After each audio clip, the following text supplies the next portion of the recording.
Then he came and he entered and he said, Ashhadu la ilaha illallah, Ashhadu Muhammad Rasulullah. I bear witness in open testimony. There's only one God, one deity to worship, and that's Allah. And I bear witness Muhammad is his messenger. The fulfillment of the prophecy. Muhammad is the final and last messenger. This is the understanding of Ashhadu Muhammad Rasulullah. Which means automatically you accept Jesus as the Messiah, the Messiah. And look what they said. Did they say, hallelujah, let's follow Abdullah bin Salam, he's our leader, let's go, the son of the best of us, the righteous of us? No, they said, watch this.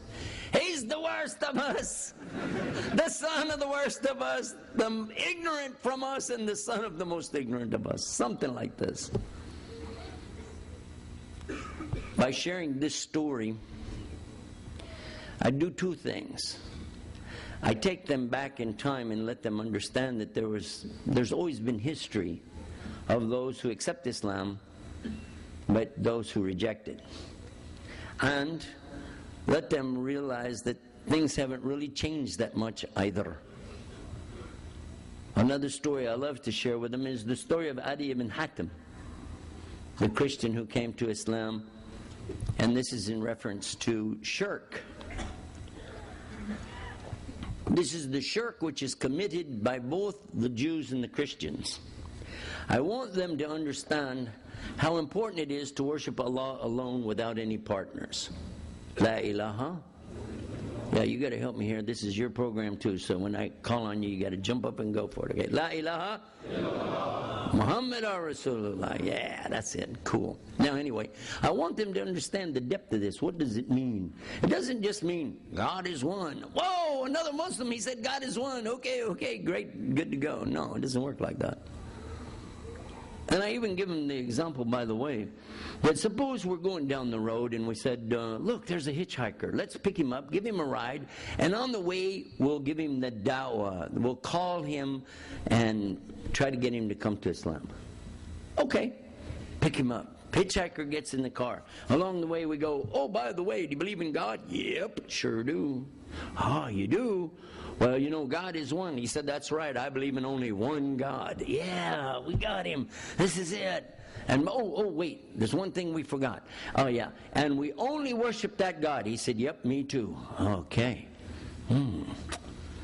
Yeah, and all the praises for him, all the thanksgiving to yep, that's it.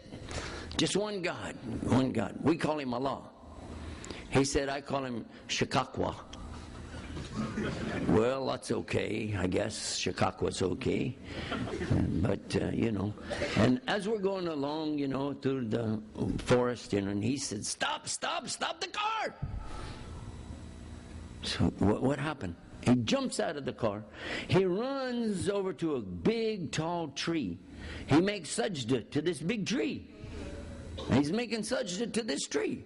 And you're thinking, maybe this is a sutra for him. You know, a block. Could be he's doing shukr Allah, but shukr shakwa or whatever. When he comes back to the car, you go, excuse me, what was that? He said, this is my worship to Almighty Shakakwa. Okay, that's nice. This only place you do that? He said, of course this is the only place to do that. In front of that tree? He said, that was no tree, that was Shakakwa.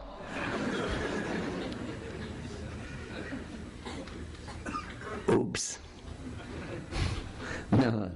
So you have to, when you talk about the Tawheed al-Islam, the true monotheism, the real monotheism, you have to make some clarifications.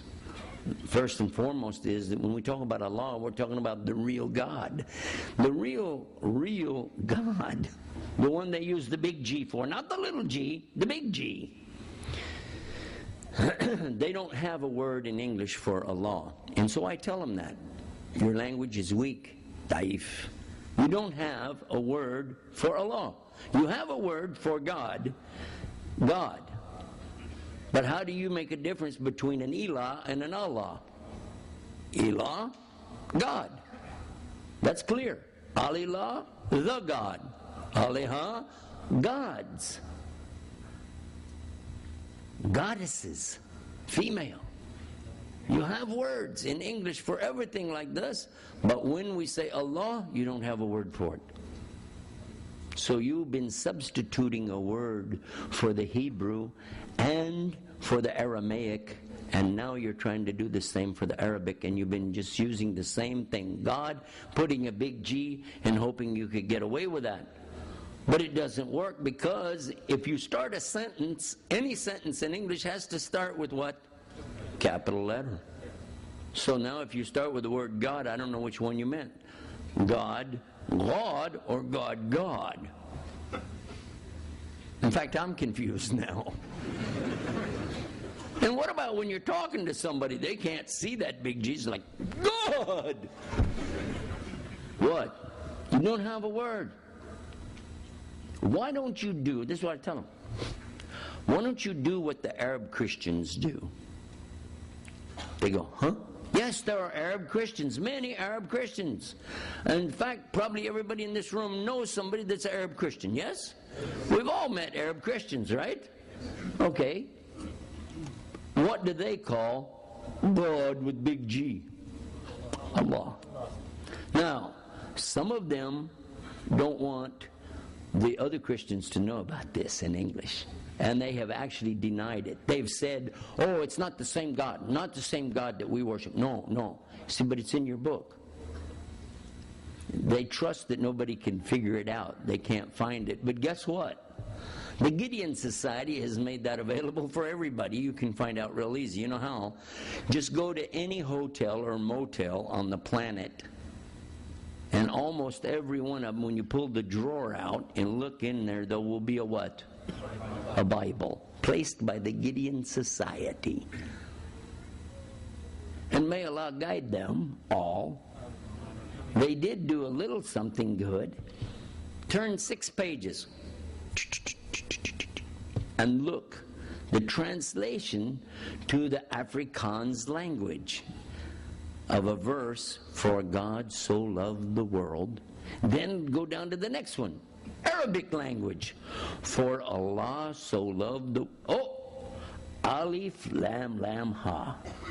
There it is, right there in 50 million Bibles all over the world. You can go get one. Next time you're at a motel in one of those countries, just pull it out, and they don't mind. You can keep it. It's free, and take it with you. And the next time somebody says something to you, that's not a law, you say, why does it say so in their book? You need to tell them to fix the problem. And if somebody said, well, that's New Testament, that's true, it is. That's John 3:16, the 4th gospel. No problem. But if you get an Arabic Bible for the Old Testament, you'll be even more surprised, because in Genesis, the first 17 verses of Genesis have the word Allah 17 times. Whoops. So for sure, what they meant to say with the big G is what we're saying real clear with Alif Lam Lam Ha. Allah. When you do this, you do 2 things again. Now what happens is, you let them know that you have knowledge of their religion as well as your own, and you establish yourself as somebody who has common sense, and you're willing to open up other books and explain and share. No problem. We have no problem. They might say, well, I'm not going to open the Quran. Well, that's fine. Let us look in your book. We'll have no problem.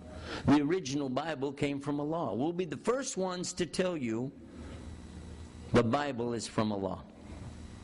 We'll be the first ones to tell you the Old Testament, it came from Allah. The New Testament, it came from Allah. No problem. We don't have a debate. We're happy to join you on this point. And then they say, well, what about where it says in the Bible so-and-so? You say, excuse me, wait a minute, hold on. You're speaking English, yes? You're quoting to me from an English book, yes?